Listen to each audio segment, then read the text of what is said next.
Home Comic-Con. How are you all? So before we go into this, I just want to say real quick, the AHCC, I keep messing up with AC and whatever the Animal Crossing one. I keep getting the two mixed up. That's fair. So every time I was like, yeah, at Home Comic-Con, I had to think about it in my head. I was constantly like, AHCC, not AC new. Hello, everyone. Welcome to the Heroes Against Humanity panel. My name is Benny. You may or may not know me as the comic historian. If you don't, I don't care. I'm hosting today. The Heroes Against Humanity panel is a live show that Sal and I traditionally put on at Comic Cons that we go to. Since we both do a lot of podcasting, we try to give a different show whenever we would go to a Comic Con. And we did this panel quite frequently whenever we could get together outside of your traditional Q&A one, which we decided wouldn't be fun because we do that already on a frequent basis. Joining me is Dylan from Orem's Corner. Hello, that's me. Dez from Dope Spill Comics. Hey, what's happening? And Rick/Nick/ I'm not 100% sure from where exactly, because I couldn't even find you on Twitter. You wanted to say who you are. My name's Nick, but okay. I go by Rick Nasden. I was doing that on Instagram, so I changed my YouTube channel to that because I was like, let's just be consistent. Let's confuse everybody. Nick, Rick, call me whatever you want. I'm here. Let's go. Okay. All right. We'll just call you Ick. We'll call it short. You know, we're not even going to deal with the R at the end. All right. So the way that this traditionally works is you, the chat, is going to decide how to mess with our contestants. So each of our contestants are going to pull out their favorite superhero. And then I'm going to look at our Twitch and YouTube chat if I can find where that's located on YouTube, because I just realized I didn't open the YouTube ahead of time like a genius. And we're going to see what powers you think would be funny to add to the superheroes. Now, here's the fun caveat. You're not going to know what superheroes they're thinking of, and they're not going to know what powers you're thinking of. So we may get something funny like Superman is now made out of concrete. And then, as an example, if Sal had picked Superman and we picked concrete, he would then have to come up with the idea of basically how does that work? Right, in continuity, like use your comic book knowledge to make sure that actually makes sense in some form. I mean, you can take it in a funny way, but you got to make it canon. Yes, you got to figure out how it fits in. You're basically Brian Michael Bendising Superman. Yeah, you're disregarding continuity entirely, you're throwing it out the window, and then you can make it, and then it'll be the thing forever until it isn't. Until someone else on this exact panel picked the exact same superhero and has to change the continuity in a minute. So to make things even more interesting, the contestants who are not currently going have an ability called the Screw. So let's say Sal picked Superman and you guys picked concrete. Each of our contestants can stop Sal in the middle of his story with the word screw. He then has to wait for them to give him a caveat. So if they were like, oh, Superman is also made of concrete, he's also weak to water. Sal now has to also work that into the new continuity. Yeah. I think we also have to say that like this, the examples we're using can't be used in the game. Because we just set it all up for people. It's like, okay, cool. I'm thinking Superman. I'm thinking he's made of concrete. Yeah. He's allergic to water, too. He's allergic to water. So that is how the game is traditionally done. And then at the end of each round, you will decide which three of our individual contestants have told the best story. They will move on to the next round, where we will have to pick a new superhero and a new power and keep going. But don't worry. If the contestant doesn't make it to the next round, they still have the ability to screw. So it'll definitely be interesting, and you won't catch Sal playing on his phone. No. Nope. So now that I've got both chats open to effectively be able to tell what is going on here. Yes. Everyone start throwing out your potential powers while we give Sal 2 minutes, since he's the only one who's actually done this before. I don't think Dylan has, but he knows of it. Dylan's seen it. I've edited it a few times. But he's seen it more than anybody because he's had to see it over and over. True. I've seen the uncut version. Right, the uncut versions. Okay. Even better. So, Sal, you got 1 minute. We're going to give you a 1 minute countdown to think of your first superhero. If you get to be our example. Right. It doesn't have to be my favorite. It could just be a superhero that I want to talk about. Any superhero. Okay. You got DC, you got Marvel, you got Indie, you got Valiant, which we also have a prize from today. So maybe midway through when we go to our final two contestants, we'll be doing that giveaway. I'm pretty sure that's how that's supposed to work. You want to talk about donations? I don't think we've mentioned that. We have not. Do you know it off the top of your head? Because I'm still opening up Windows because I came in so close to when we went live. There could be a Tiltify link in the chat in every video description. Get on there. It's all going to COVID funding. It's a good cause. Yeah. There we go. Yeah, no, the whole, you know what, let me just real quick, he's exactly right in how you can donate towards this. The whole point of the at-home Comic-Con is, since many of you don't get to see us, I know Sal and I were supposed to be at literally a con 2 weeks ago. We were going to be doing one of our shows, things like New York Comic-Con, San Diego Comic-Con, all of these getting canceled. The geniuses of Matt, Drake, and Owen have come up with, I believe it's the three of them, and if not, damn, I passed the credit out improperly. Either way, came up with this genius idea of doing an at-home Comic-Con, a series of things that you would find at the Comic-Cons, such as Heroes Against Humanity. Like I said, the show that Sal and I do whenever we're live, and it's not a Q&A. So if you want to donate towards the COVID fund, towards helping out, the links should be located in every location. Tiltify is right there. Moby slapped that out for you on the Twitch side. Nice. And Owen did it on the YouTube side. It should be in the descriptions as well. Yes.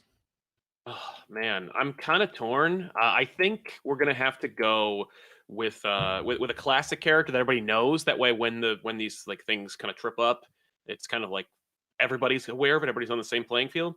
So let's go with Batman. Let's just make it big. Okay, and according to Mikey from our YouTube chat, Batman grows multiple arms as long as nobody is looking. As long as no one's looking. Is that 2? That feels like 2, but all right, I'll take it. So Batman grows multiple arms as long as no one's looking. Right. So you gotta give me the origin of how he gained this new ability and how he uses it to continue fighting crime. Okay. Batman is in the Batcave. He was tinkering with different strains of kryptonite because, of course, Batman's a contingency nut. He always has to have some kind of plan in place to screw over his own comrades. As you all are probably aware, there's multiple spectrums of kryptonite, different colors, and those different colors are different things. He found that if he merged different pieces of kryptonite together to make one crystalline structure of multiple types of kryptonite, perhaps that would be the undoing of Superman. Unfortunately, he is dabbling in forces he had no comprehension about, and it blew up in his face, and it caused him to grow multiple arms.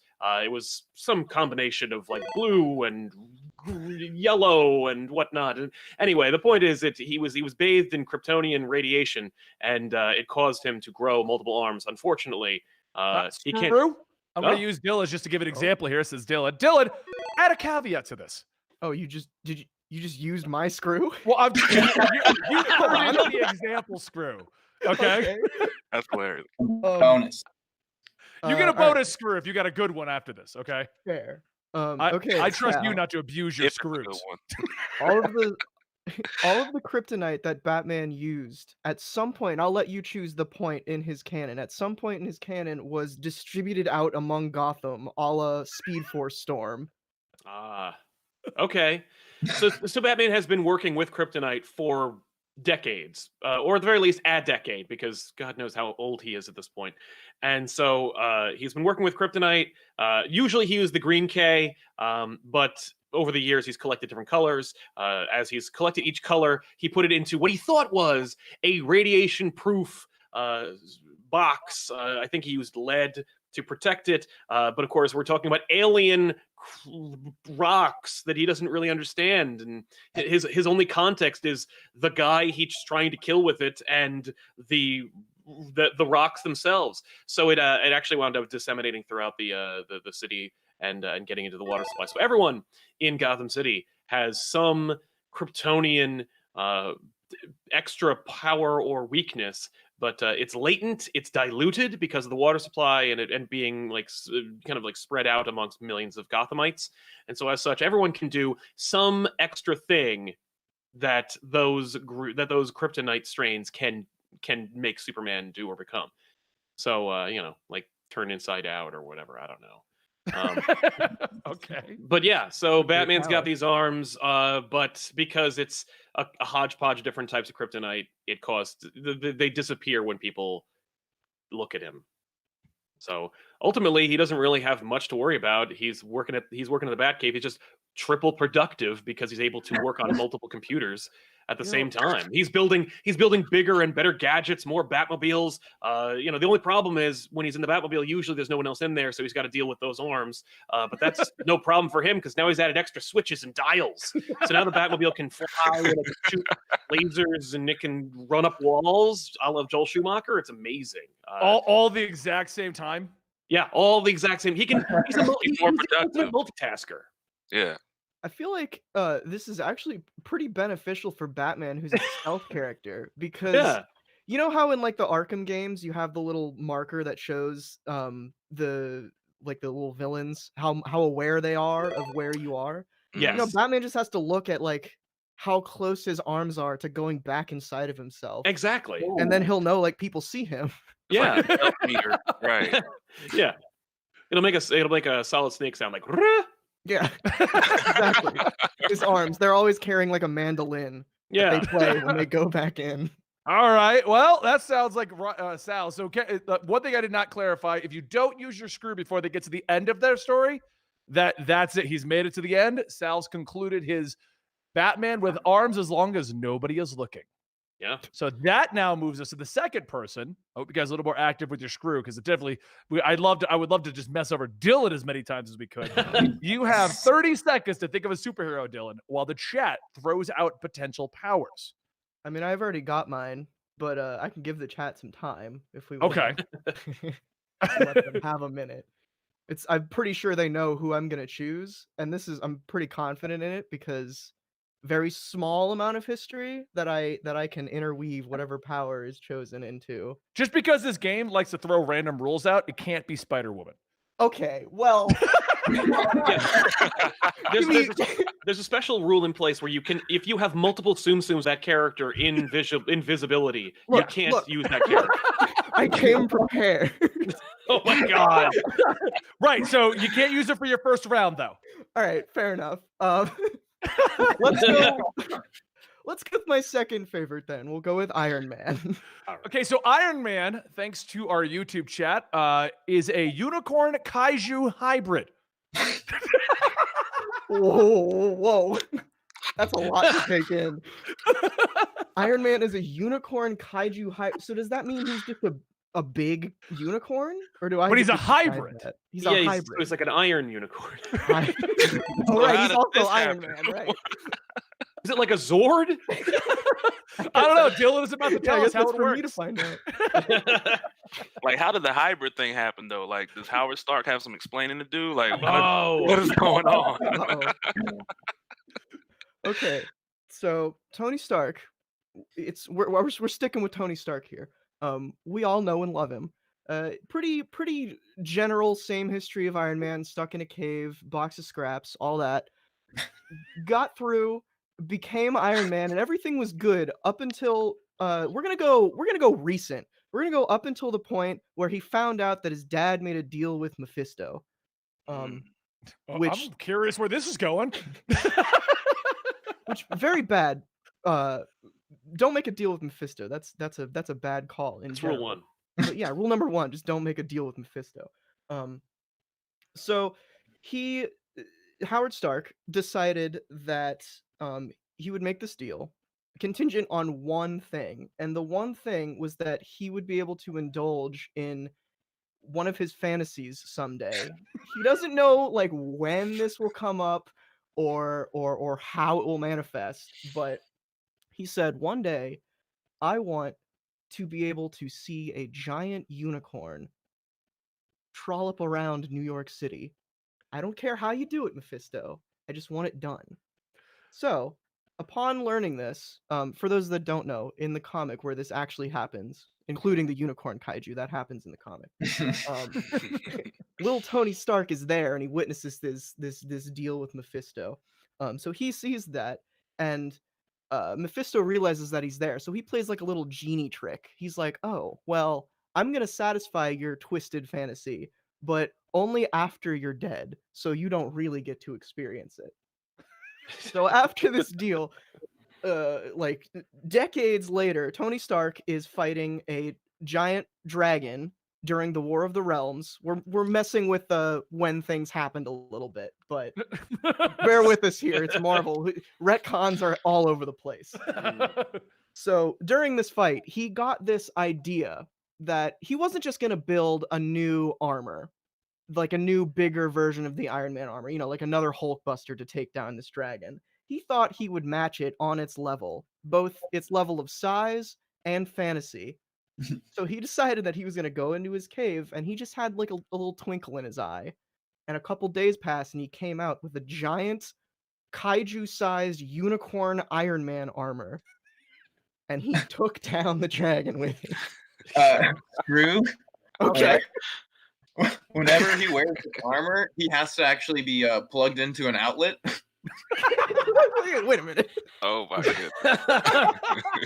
That's a good one.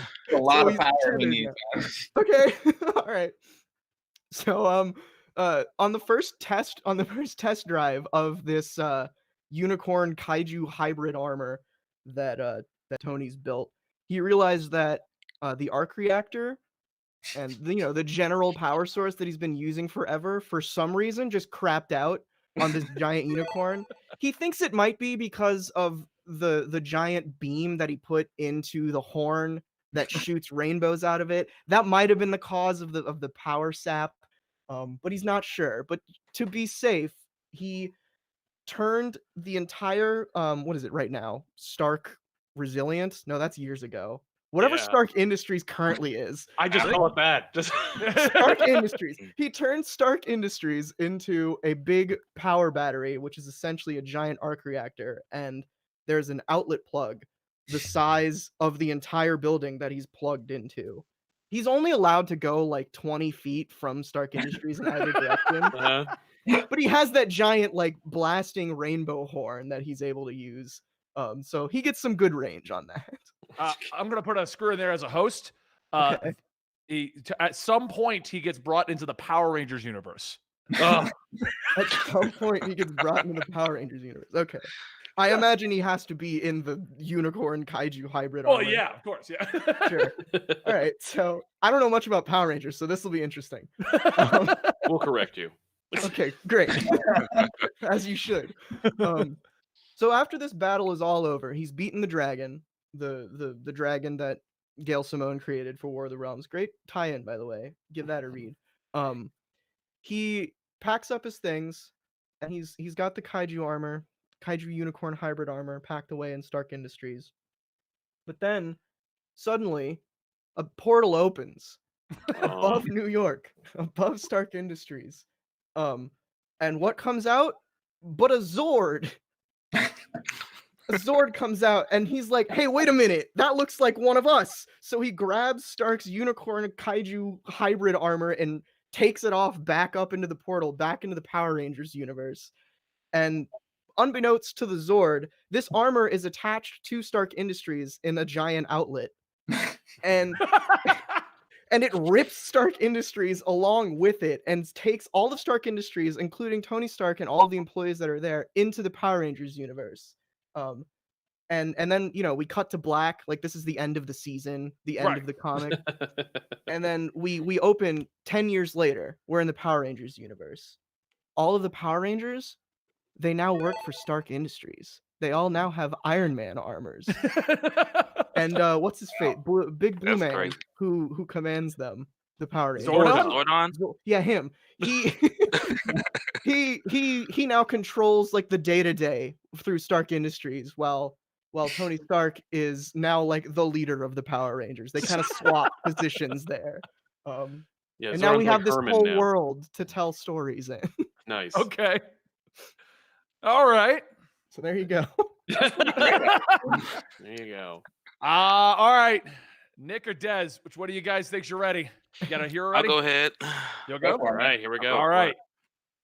Give me yours. Hold on. We're going to give 30 seconds to the chat so they have time to start, because right now they're just talking about Zordon. Zordon, the new Jarvis. Yeah. I need a new power.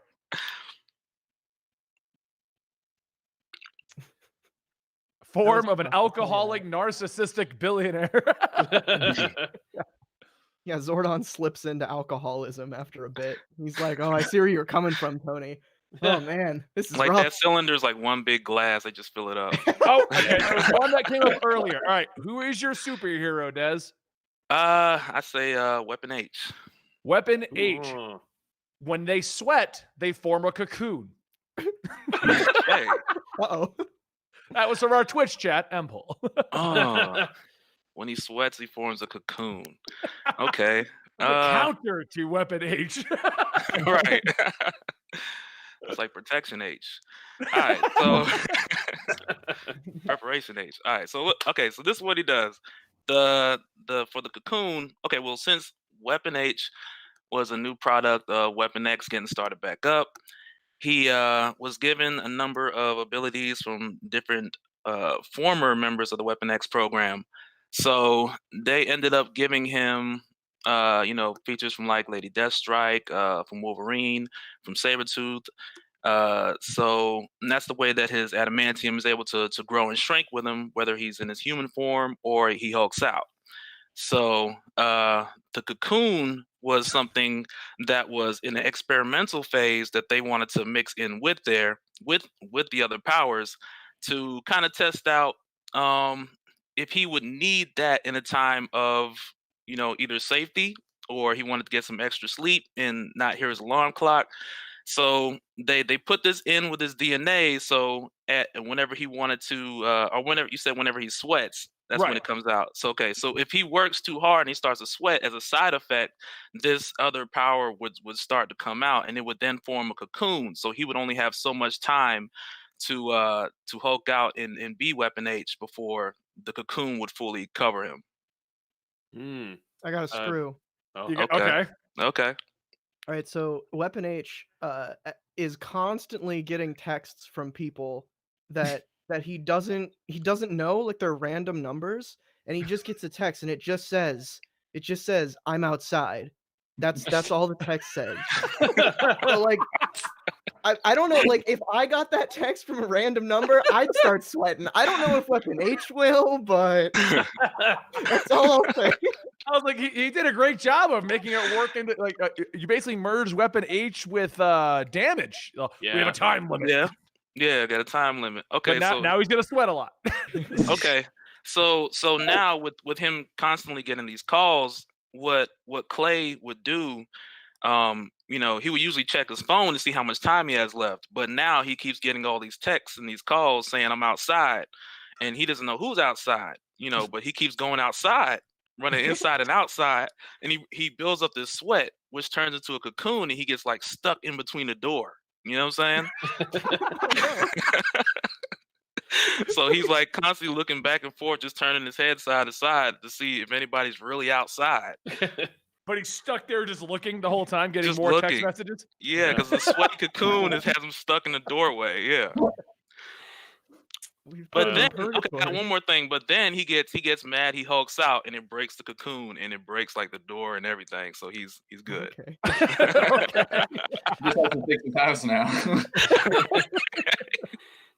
Does he sweat? Can he turn into Weapon H, sweat, make a cocoon, and then go back so he just has like a nice little like home to live in?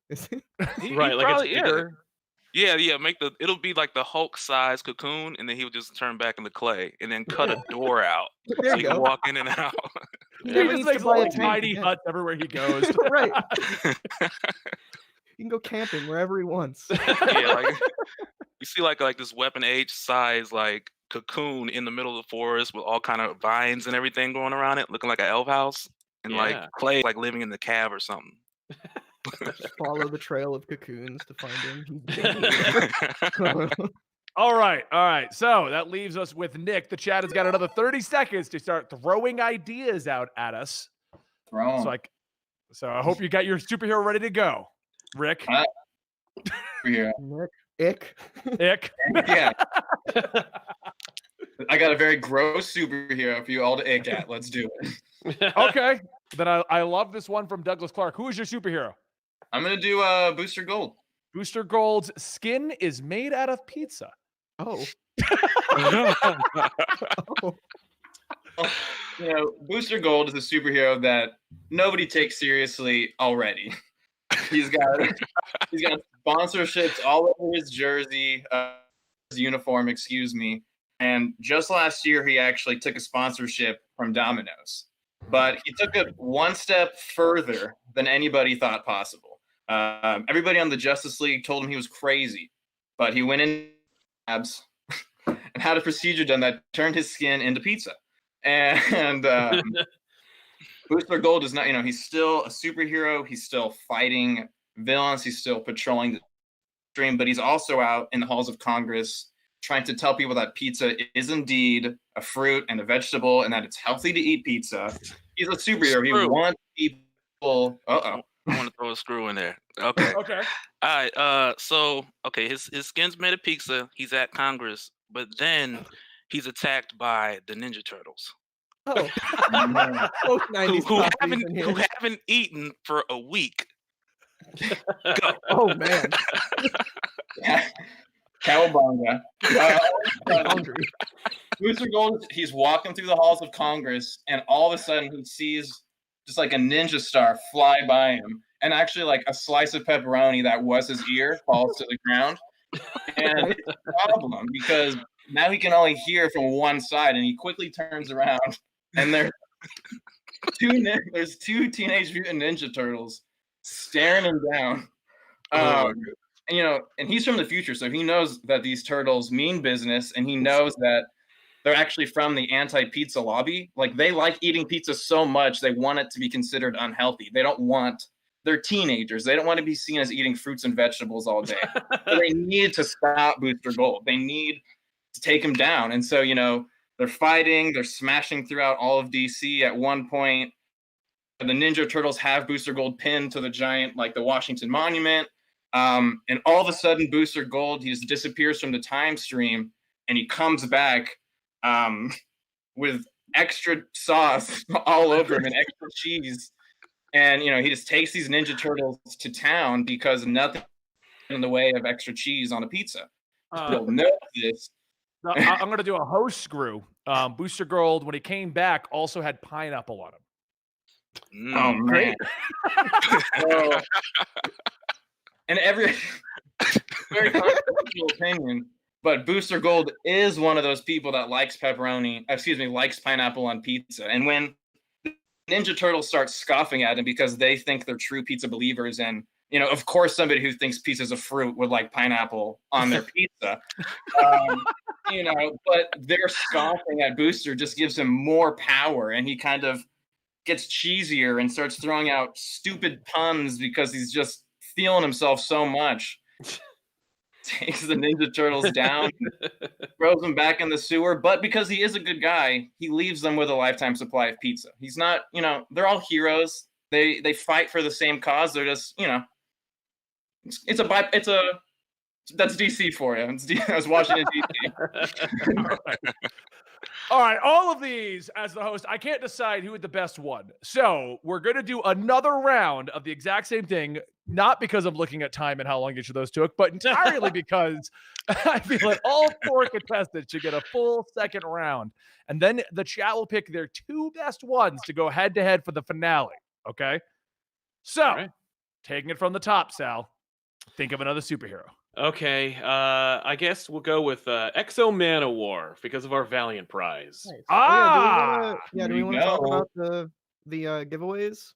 If you know a little bit more about it, I know we have a giveaway for Exo Man-O-War. I am like the worst host ever today. So unprepared. I will admit it. We have a digital comic book collection from the Valiant store and Bloodshot Roblox Nightlight from the Valiant store that we're going to be giving away right before our finale of two people going head-to-head. So if you want to be a part of that, I have no idea how we're giving it away because it doesn't say it on the list. All you need to do is donate through the Tiltify link, and you will qualify to enter the giveaway. Awesome. Okay, cool. Because I'm literally looking at giveaways, and it's like, here's what is allotted. I'm like, cool. And if you donate now, you're in the entry for all of the giveaways for the rest of the day. So if you like prizes that you've seen later, or you don't really want this for some reason, you should donate anyway. Yeah. Yeah, I won't spoil the later ones because those are obviously for them to spoil. But these ones earlier, you know what? I'm not going to risk giving away other ones, so I'm just gonna. Public or not? Yeah, exactly. I don't know which of these are actually public, so we're just gonna go with that. All right. So the power that we are going to give Exo Man of War is from our YouTube chat. Wojek, cannot pronounce your last name, is the ability to summon anime waifus. Okay. Now, which one's the waifus? Is that good? What I don't know what that means. Is that good? Sal is the perfect one to have. Waifu means that someone has a great romantic affection for that person. So these people who love him. Did you just Google waifus? Yeah. So okay, he can summon his own fans essentially, just hyper fan. Right, but because he's very realistic looking, I'll specify, they will be full-blown anime characters. Right. But not even current ones where they're trying to make them look real, like 90s. Yeah. So they're gonna really be oversized eyes. Yeah. And there's gonna be lines coming out of their heads, they're gonna be jumping up and down with their mouths just like exactly. Their like true 90s anime waifus. Right, where they're just right. And this is a power he can do? Yeah. You would want to do this? Okay. Exo Man of War is doing his thing. He's flying around the Valiant Universe. So the fact is, because despite his iconic look and the fact that he kind of is one of the only actual straight up superheroes in the Valiant Universe, he still doesn't have the kind of cachet that he should. And so what he does is every time that he deals with a super threat, he lands and immediately summons his waifu supporters, who are fictitious and don't exist, but they exist only when he summons them. So he throws out his waifus who fill the area and jump up and down and they celebrate whatever he does and hype it up. They're kind of like the hype men for him. And that's kind of what he does with it. I don't know what else that he would do. I mean, okay, so and any other issues he has, just fills the area with them. Screw. Okay, let's take it. Only I feel like real quick, Dylan. Real quick. I feel like Sal was like, "Please, someone send me a screw." He needs it. Yeah, I needed something else to go with that. Only he can see the waifus when he summons them. Okay. And they I'll let you take this in whatever direction you want to go. Maybe they are real, maybe they're not. Yeah. No, I like the idea that they're fictitious. That so for a good solid year, Exo's been doing this. He's been dropping the waifus. They've been cheering his name and desperately trying to get to him, and celebrating his achievements.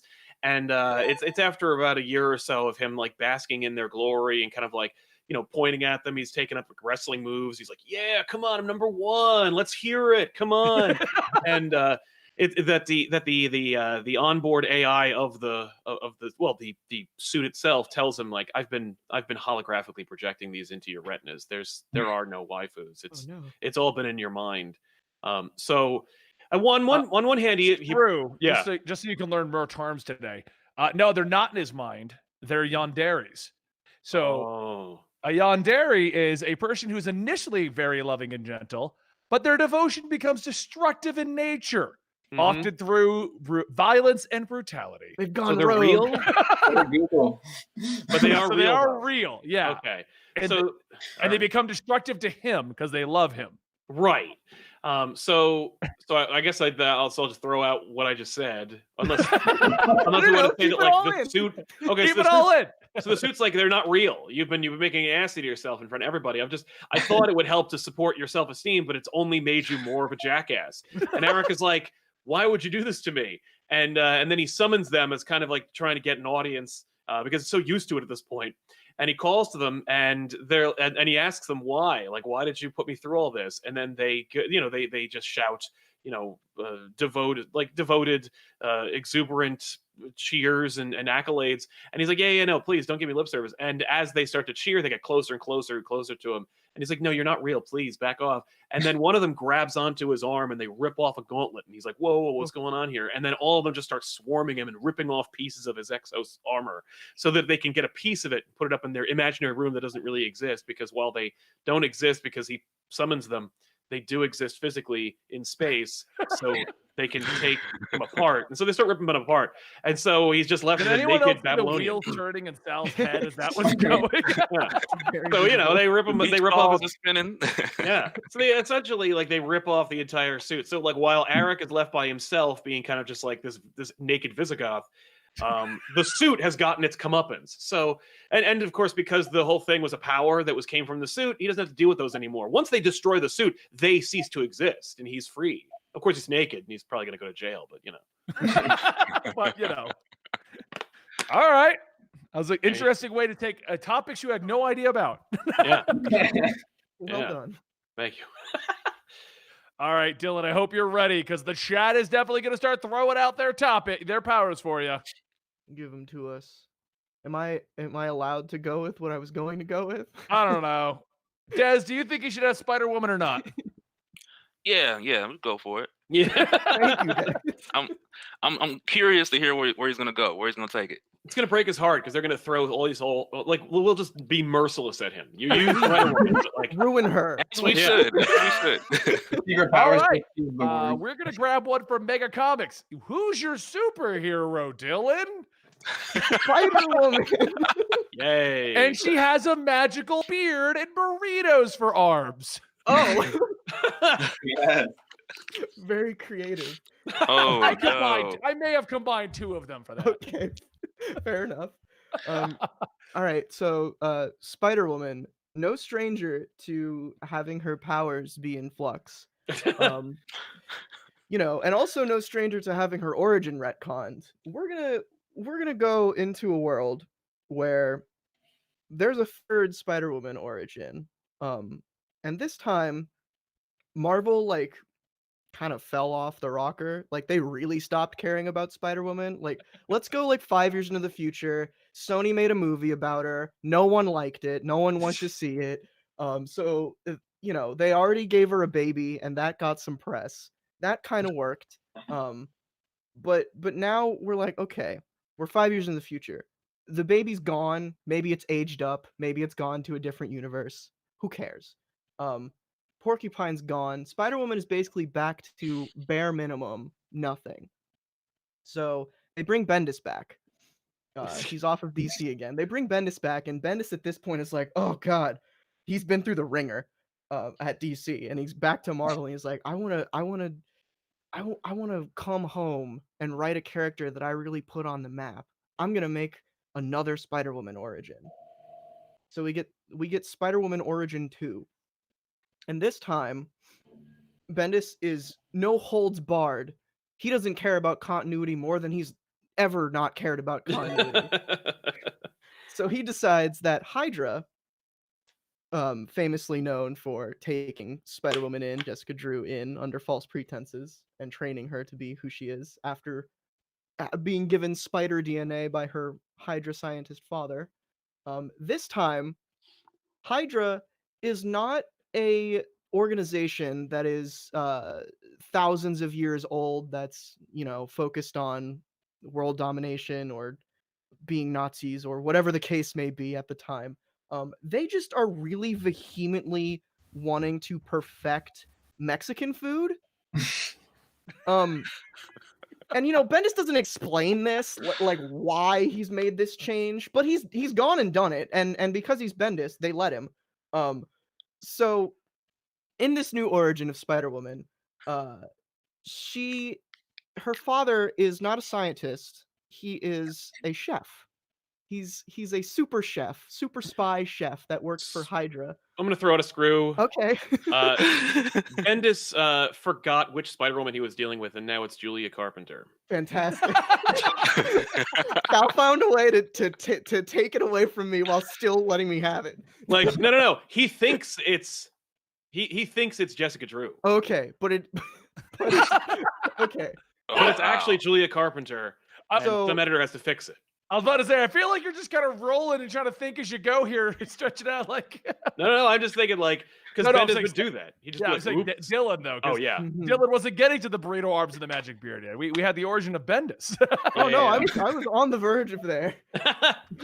But this works. So So Bendis this whole time was thinking that he was writing Jessica Drew, but didn't really communicate to anyone that was the case. He just kept writing like Spider-Woman, and Marvel editorial at this point is like, oh well, surely he's not talking about Jessica Drew. That character's gone down the gutter in the past 5 years. So they're drawing Julia Carpenter. They're writing Julia Carpenter in all of this. She has blonde hair instead of black hair, even though Jessica Drew did have blonde hair at one point, but we're not going to talk about that because it's not Jessica Drew. So we go back, and Bendis gets word from on high that issue 4 is about to ship, and the main editorial was like, "Hey, you've been writing about Julia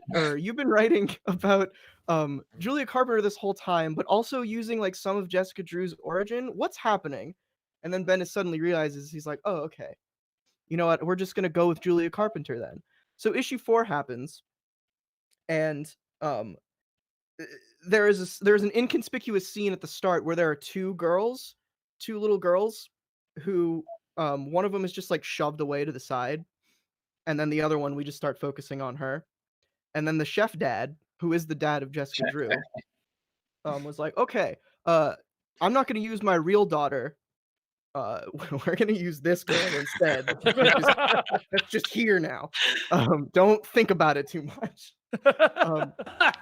So then he decides that the only way to perfect the perfect burrito, because Hydra is on its quest to make Mexican food as good as it can be, is to inject the DNA of a perfect tasting palette into someone young, so that this person can be, the control for any future tastings. So he's preparing the serum, and he's got like a big bushy beard, and he doesn't really care about safety precautions, so he doesn't really have a mask on or like one of those like beard protection things. Yeah. And he's just making it, and he gets an itch, so he scratches his beard, and some little beard particles fall off into the serum. And he doesn't realize it, and he mixes up the serum, and he puts now Julia 1 minute Carpenter. left, Dylan. Okay, I'm almost there. No burritos inside. Look, this is a lot to get to where I'm going. Julia Carpenter, she gets put into the genetic accelerator that Jessica Drew was supposed to be in, and she gets injected with this serum that is supposed to give her perfect tasting abilities, but because of the mishap with the beard, and because Chef Dad isn't a scientist, he's just a chef who's like trying his best. She comes out of the accelerator.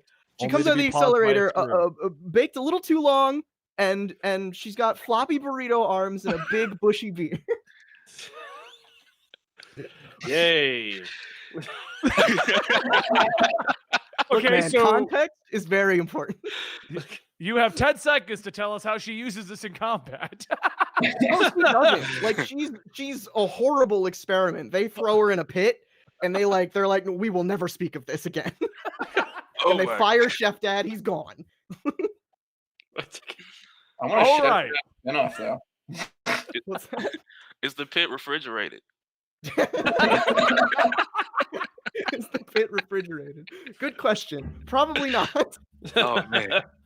All right, Dej, you're going to be up next. I need you to start thinking of your hero. You got 30 seconds, Chad, to give me some powers. Ah. I didn't think I'd have to put anyone on a time restriction. I would have gotten there quicker, but then Sal threw the Julia Carpenter I'm thing. sorry. And I was like, wait, what?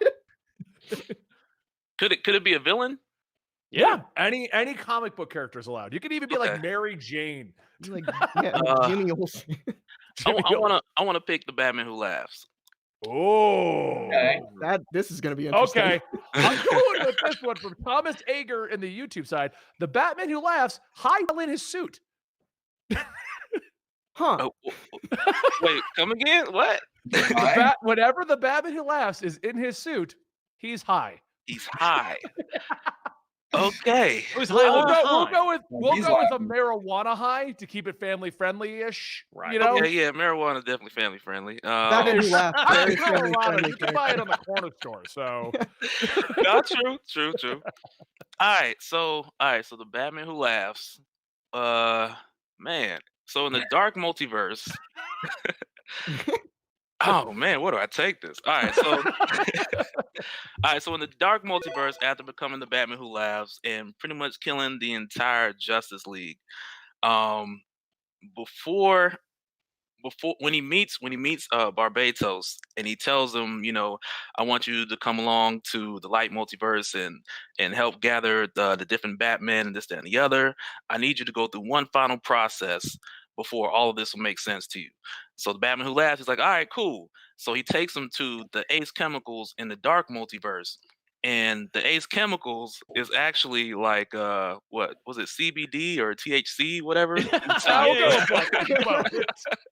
I don't actually smoke myself, so beyond it being at the corner store, I know nothing else. So right. I think it's the THC that makes you high. Yeah. Okay, so he dips them in the THC chemicals at Ace Chemicals because that's what they do there in the dark multiverse. It's all THC. So he dips them in there, and his clothes are like drenched within the THC. So every time he wears his costume, he gets high. So boom, there you go. All right, Drew, he has to team up with Rogol Zar. Oh, come on. Yeah, okay. All right. What a random thing. Oh, so I'm going to add a screw to that for you. Okay. Rogol Zar is constantly like just running his mouth and angry all the time. The contrast are stoned Batman Who Laughs. Right. Okay. All right. So buddy comedy. Okay. So Rogol Zar. Yeah, exactly. I made it a buddy comedy. Right. So they're like teaming up. They're teaming up together. Yes. Yeah. Okay. All right. And they're now on a road trip to Pluto for reasons. All right, so the Batman Who Laughs and Rogol Zar, they're on a road trip to Pluto, and Rogol Zar is just telling the Batman Who Laughs about all these old stories about Krypton, and the windows are rolled up, so they're pretty much hotboxing right now. You know what I'm saying? And Rogol Zar is just like he's talking all fast and he's inhaling all the fumes and stuff. So he's telling Batman all these stories, and the Batman Who Laughs is just laughing the whole way because he's tripping too, man. And they actually take a wrong turn. They don't go to Pluto, but they end up driving to like Fourth World. They go to Apocalypse. All right. The end. I will give you credit. That was an interesting way to take that. I'd read that. I'd read that. I'm actually interested in Rogol Zar for once. All right, Nick, start thinking about your superhero. You got 30 seconds. All right. I think I got someone. You got someone ready? Let's do it. I'm waiting for powers to fly through. The chat is currently saying #DankUniverse. Which they said Kevin Smith, the Dank Universe. You just got Kevin Smith's attention. He was like, "What? Pardon? I got a pitch for DC finally." Here we go. You know what, Dr. Comic? That is a perfect one. Who is your superhero, Nick? I'm gonna go with Cyclops, X-Men. Cyclops' hands are Purell dispensers. Go. Oh my gosh. He's like the most wanted superhero. I know. I'm gonna go modern day though. So this is X-Men. We're on Krakoa, and mutants may be able to reincarnate because of the 5, but let's not joke. COVID-19 is serious, even on Krakoa, and mutants need to constantly be washing their hands. And as one of the original 5 members of the X-Men, as one of just Krakoa's top leaders, it's Cyclops' duty to walk around Krakoa and kind of dispense Purell for everybody. And so what he does is when he kills himself so he can be reincarnated with a new power of making his hands Purell dispensers. And so what he does is he walks around and he's almost like a religious symbol. He's touching people's hands very slowly. May Purell be with you. And Cyclops and Krakoa's, for anybody who's reading the Dawn of X, people know Krakoa is a dirty place. There's a lot of, I'll just say, parties and people married couples living with other people. So a lot of people need Purell. That's all I'm going to say, especially the people in God's house specifically. Oh, screw. All right, so it's optic blast. Instead of just being energy from another dimension, it's actually toilet paper. Oh, that's gotta hurt. This is perfect. And so, Cyclops, he's a giver. Part of you might think he's selfish because he abandons his lover so often to pick new ones, but he's really a giver. convinces Magneto and Xavier and the rest of the Silent Council to kind of open Krakoa's gates for a little bit for people who are unable to find toilet paper at the grocery store or at their Target or at the local bodega. And so just these swarms of people coming into Krakoa, and Cyclops is standing kind of on a ridge, just shooting toilet paper down into people's like grocery shop carts. So they're coming into one gate, getting a crap ton of toilet paper, and immediately leaving Krakoa to another gate. And so, and he's also, for people who wants it, he's kind of dripping his fingers, dropping Purell down to refill their bottles. And, you know, the X-Men care about the world. People say mutants don't care, but they're out there protecting. This is a serious threat, COVID. Cyclops is doing everything he can to make the world survive. All right. It sounds like you're good. You're good there. So, chat, I need you at this point to pick your two favorites from this event. They're going to have a head-to-head speed round and see who can take the championship water bottle.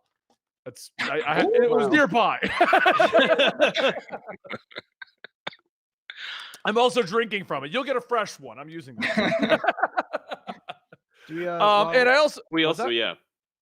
While we're letting you guys decide the two winners, our winner of our Valiant prize pack is Semeza 115. You have won the prize pack. Congratulations. And don't forget, this entire At Home Comic-Con is brought to you by the wonderful individuals who have put it together by trying to get funds for COVID-19. Click the Tiltify link to donate towards the cause. And that's it. I don't know where else to go with that. Please do it. Whoa. Smeza is getting both of our Valiant packs. Yeah, that's what the Valiant pack. Yeah, because I considered it a Valiant pack. I'm being clarified. The Bloodshot Roblox is also. I just considered it the Valiant prize pack. That's what I was looking at. The giveaway for this stream. Yes. Yeah. They want it. Yeah. You won. All right.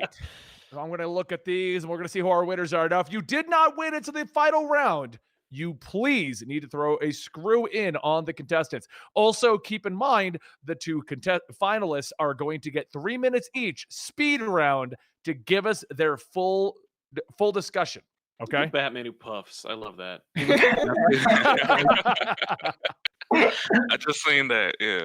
That's genius. I'm seeing a lot of Stark Kaiju Rangers. I've seen a lot of Batman who laughs. Batman who laughs. Yeah, Batman who puffs in Cyclops. I'm digging it. Spider-Woman and Batman who laughs. Kaiju Iron Man, Batman who tokes. I feel like our two finalists are going to be Dez and Dylan. Yeah. Cool. Batman all right, Dylan. Think of your superhero. You're going to get 3 minutes. Don't worry. I pulled up a timer for myself. Don't worry about it. I got you. You're going to get 3 minutes to come up with this. Now, everyone start throwing out your powers. Here we go. 30 seconds. We're going to throw I'm going to ask you, are you looking for other memorabilia? Yeah. Who's in my room? We already did Batman. How about that snowman on your Christmas pillow for some reason? Hey, I like Christmas.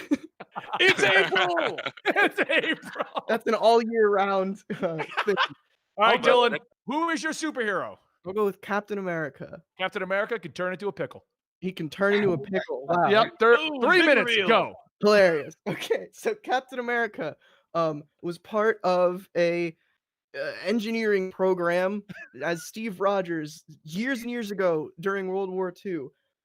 And they found out that I'm building my own world here. They found out that Hydra's real intention was to create the ultimate Mexican food. So sounds like a crossover. You go back to the Mexican thing? So they decided, the Allies decided that to combat this huge threat with this intel, they were going to negate their practices by throwing like something that just really doesn't vibe with Mexican food in there, being pickles and food like that. So everything goes pretty much the same with Steve Rogers having the serum injected into him, except this time there's pickle juice injected into the serum as well. And that gives him the extraordinary ability to turn into a pickle, and he has full like motor control as this pickle. So he's able to, like turn into a pickle, slide under like a doorway, and then pop back up and start punching people. And then, of course, he turns back into a pickle and like rolls in their vats of rice and beans and stuff just to mess it up. True. Okay. He's actually constantly drunk. So whenever he's fighting Hydra forces, he's just plastered. Okay. Plastered pickle. So this is actually, you might not think it, but this is actually a benefit to Captain Pickle here, because he's able to with when he turns into a pickle, the alcohol content in his bloodstream like really dilutes the food that he's rolling around in, and Hydra doesn't know this, so they go to the mess hall to eat. And they're eating and stuff before they go into battle to fight World War II and everything. But when they go out there, unbeknownst to them, they're blasted, like out of their minds. 1 minute left. Because I'm aware. I'm just doing my job. Because they've consumed this Captain Pickle very high alcohol content juice from their Mexican food. There you go. Boom. Okay. All right, Chad, I need more power so we can throw. But Des, we're coming to the last bit here. You got 30 seconds to come up with your superhero. The moment I see a good power, I'm going to ask you what it is. Ooh, and then after this, Nick and Sal will decide our ultimate winner and the winner of the water bottle. Oh my god. That's a lot of pressure. I'm gonna go with Blade. You gonna go with Blade? Yeah. Blade that's not a full. Blade can fart bend. He can fart bend. Whoa. Okay. Is that like how there's blood bending to water bending? There's fart bending to water Fart bending. bending. Oh, that's up to Des. Let him. Don't You know what? Fair enough. Sorry, I'm doing your work for you. All right. So Blade. Once I gotta explain how he has that. How he can do that. Okay. All right. So the Daywalker was out hunting vampires, this, that, and the other, and he came across the spell book. And the spell book would grant you mysterious powers, but it would like say the spell first and the power would be at the end. So with kind of looking through it to see what it was, he read the introduction, and I guess the first chapter was fart bending. So after getting through chapter 1, he finds out he can do fart bending. So he shuts the book, he tears it to pieces, and he's like, man, I don't know why I just did that. But now he has that power. So he's out on the streets in the night hunting vampires, and a bunch of them just had a bunch of Spider-Woman tacos. And they just and all of a sudden they just gassed up for some strange reason, you know what I'm saying? A bunch of gassed up vampires. And so once Blade goes in there, these vampires just start lighting up the room, man. Like they're just lighting it up. And with his new power, he uses the fart bending to actually move their bodies around the room and stuff like that, and then just chop them into pieces, man. It's like he just uses that extra power is in addition to his agility and his fighting skills. Man, that's there you go. Nailed it. I don't even want to mess with All right, that. in our last 2 minutes here, you get Nick, Sal, I need you to deliberate with each other, but don't let anyone else hear your discussions. Figure out how that's going to work. Yeah, that's not going to happen. I mean, yeah. I was going to say, don't forget, guys, once they've announced their winner, we'll be saying our farewells and we'll be taking the stream down. Don't forget to please donate towards the COVID cause by using the Tiltify link. And don't forget that in 15 minutes, the stream will come back up with the Comic Academia Spotlight brought to you by the Imaginary Axis. Michaela L. Laird. I apologize if I mispronounced that. New comics and comic tropes. Time for some intellectual discussion over whoever Mopey's head, because he's dumb. So between the two of them, I think I got to give it to Blade and his fart bending. I got to tell you, like I think it worked in canon. Mm-hmm. No disrespect to Dylan and your world weaving. I think it's just that you bit off a little more than you could chew. But otherwise, I mean, like, it was more ambitious. I gotta disagree. I gotta give it to America's Pickle. Okay. Wow. I'll take it. Captain America. America's Pickle. You guys realize I can't afford 2 water bottles? Tell you what, I got a water bottle too. I'll throw it in. Yeah. All right. Fantastic. Damn, That's amazing. What a the fun game. So, all right, guys. Well, thank you so much for joining us today. I am being corrected that I did, in fact, say it wrong.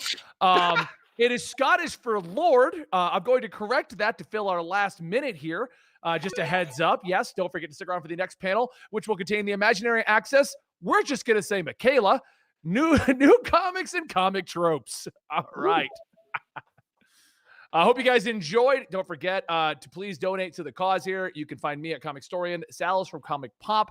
Des is from Dope Spill Comic. Dylan is from Orem's Corner. And Rick is from... Nasden. Rick is from what? Rick Nasden. Rick Nasden. There you go. All right, guys. Thank you so much. I don't know how this stream is going to end, so everyone wave.